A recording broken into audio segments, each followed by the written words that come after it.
So I have a question for all of you, and I'd love for you guys to comment down below in the comment section because I do want to read these comments. But the question is do you guys remember the first time that you fell in love with aquarium fish and the aquarium hobby? And do you remember what it was like when you would go to the fish store when you were first involved? And maybe that's happening for you now and you get super excited. Or if you're like me and you've been in the hobby for a long time, maybe it was a long time ago when you fell in love with the aquarium hobby. But do you remember that feeling when you would, go to the fish store and see the fish and get something that you were excited to keep and bring them home?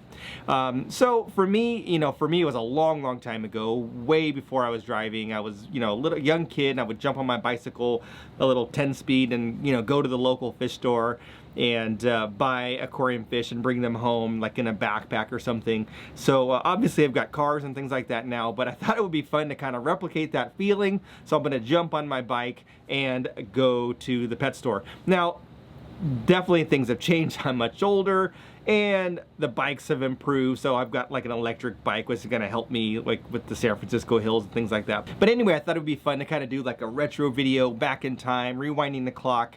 I wish I could rewind the clock, but go back in time and kind of recapture that feeling, that moment when I would jump on my bicycle and go to the fish store. So I thought it'd be fun to kind of make a little video about it and bring you guys along for the journey.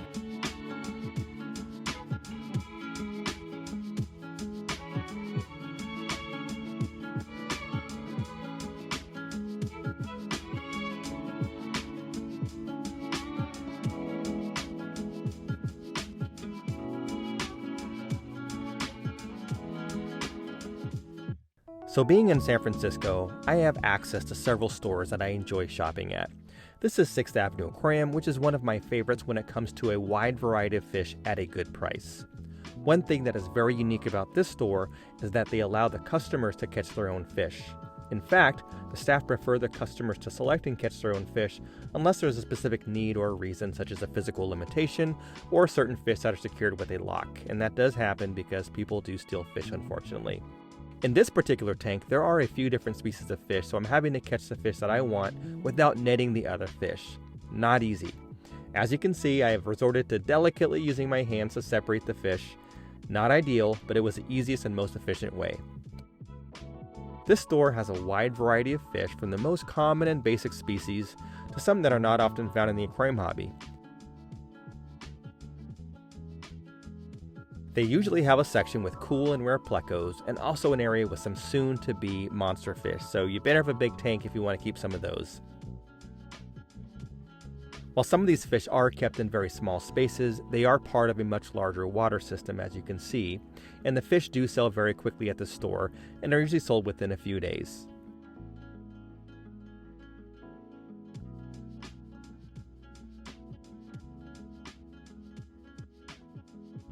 Well, I got what I came for. Now for the ride home.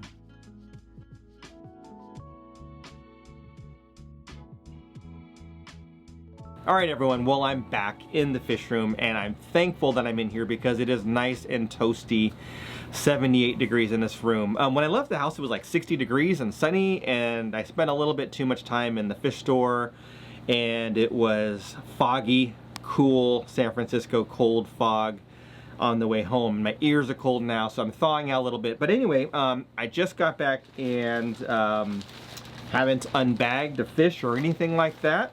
So what did I get? Well, normally I would say you gotta stick around and subscribe and watch the next video, but we're not doing that today. We're just having some fun. So I got 20 rummy nose tetras, which do not look good right now because they've been transported and all that stuff, but I've been wanting these for a while. I used to have them a long time ago, and then I think I gave them away or sold them, and then I regretted getting rid of them. So now I have them again. They're gonna go in a tank upstairs.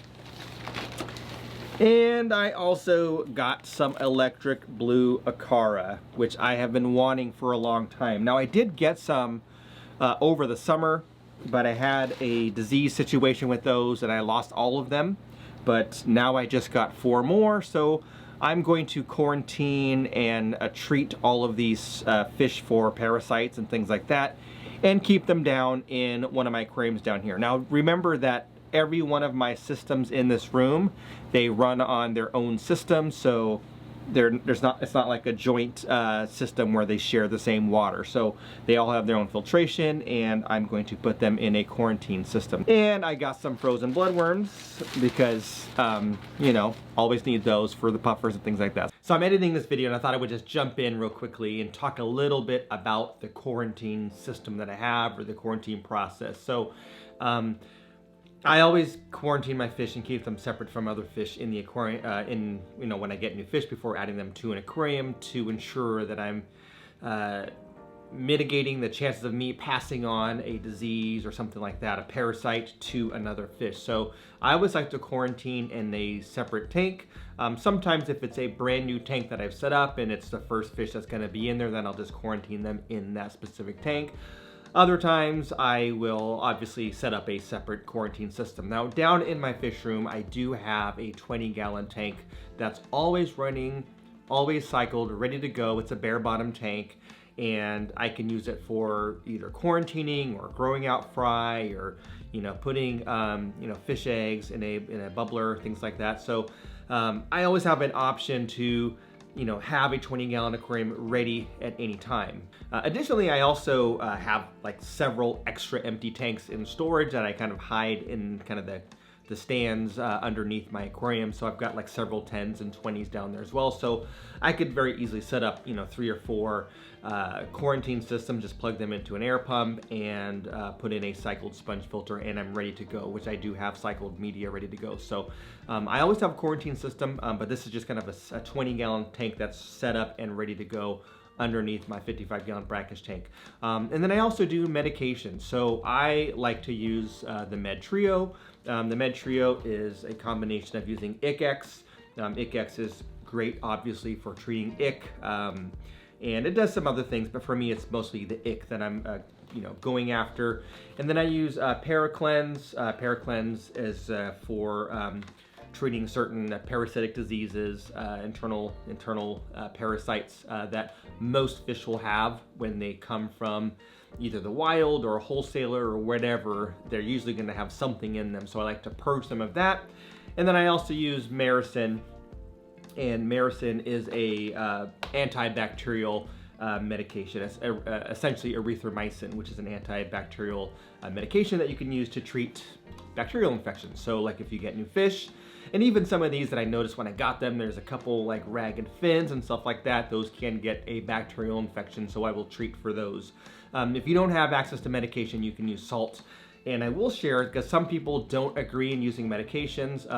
We actually had a speaker so I work for Aquarium Co-op, and we actually had a speaker for our members only club, and that person, Dr. Ashley Emanuel, happens to be an aquatic veterinarian, one of very few in the world, one of like 100 or so in the whole world.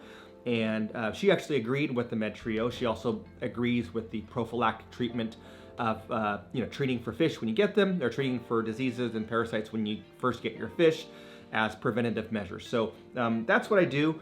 Other than that, you know, I would always recommend anyone to quarantine their fish, and it's so easy and so inexpensive. You can get a 10-gallon aquarium for $10 at the $1 per gallon sale, $10, $15 with tax. So really inexpensive to get a 10-gallon aquarium. Even at full price, they're really cheap. It doesn't come with a lid, but you can make your own DIY lid. I've made videos about that. I'll put a link up here. Basically all you need is like an inexpensive sponge filter, you know, $7, $8, $9 for a sponge filter, an air pump, which you probably should have around anyway, and just put it in and you're good to go. And then you can get your medications or use your salt, whatever. So anyway, that's what I do. Just wanted to jump in real quick. I guess that wasn't so quick. I tend to talk a lot once I get rolling, but just wanted to jump in and talk a little bit about the quarantine system. All right, back to the video. That's about it. Hopefully you guys thought this video was kind of fun. I don't know, so fun. But I would love, again, to read down below in the comments, as I love reading everyone's stories about fish keeping and how you got in the hobby and how you fell in love with fish. So comment down below when you fell in love with fish keeping, if you have, and what is your kind of earliest, you know, memory of going and getting your first aquarium fish. So hopefully this kind of sparked a little bit of enthusiasm to go out and fish shop again. So that's all I had for now. Don't forget to like this video. It really does help the channel. If you have not done so already, please do consider subscribing. That's all I had for now. Thanks for watching, and we'll catch you on the next one.